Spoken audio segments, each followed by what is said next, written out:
সেদিন ওরা বলেছিল অনেকে খরচ হয়ে গেছে, তুমিও খরচ হয়ে যাবা। ওই ডিবি কার্যালয়ে হারুনের নেতৃত্বে আমাদেরকে গরু ছাগলের মতো ঝুলিয়ে পিটিয়েছিল। এখনো শরীরে দাগ শুকায় নাই, কিন্তু আমাদের কণ্ঠ নরম হয় নাই। এইবার রাষ্ট্র পরিচালনা করবে তরুণরা, তরুণ মেধাবীরা আগামীর বাংলাদেশ বিনির্মাণ করবে। অবশ্যই অন্তর্বর্তীকালীন সরকারে ডক্টর ইউনূসের নেতৃত্বে যে সরকার হবে, সেই সরকারে তরুণদের প্রতিনিধিত্ব থাকতে হবে।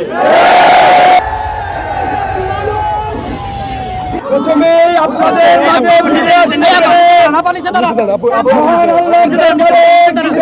প্রকাশ করতেছি, শুকরিয়া জ্ঞাপন করছি। ওরা যেদিন বাসা থেকে আমাকে তুলে নিয়ে যায়, সেদিন ওরা বলেছিল অনেকে খরচ হয়ে গেছে, তুমিও খরচ হয়ে যাবা। ক্রস ফায়ারের ভয় দেখিয়েছিল, কিন্তু রাখে আল্লাহ মারে কে? ওদের দম্ভ, ওদের অহমিকা মাটির সাথে মিশিয়ে দিয়েছে।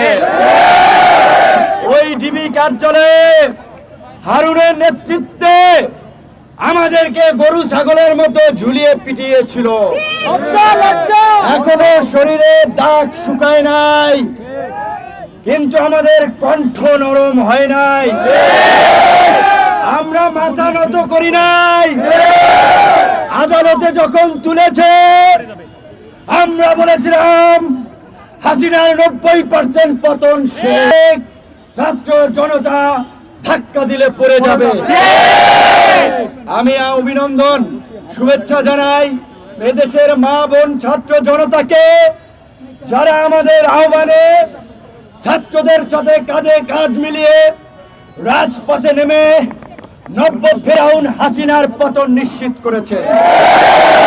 কথা হচ্ছে, এই বিশ্ববিদ্যালয়ের এই হকাররা, আইসক্রিম বেচে, ফুচকা বেচে, চাওয়ালারা, ছাত্র শিক্ষক সবাই দেখেছে 2018 সাল থেকে এই বিশ্ববিদ্যালয়ে অসংখ্যবার এই ছাত্রলীগের হায়নাদের হাতে রক্তাক্ত হয়েছে।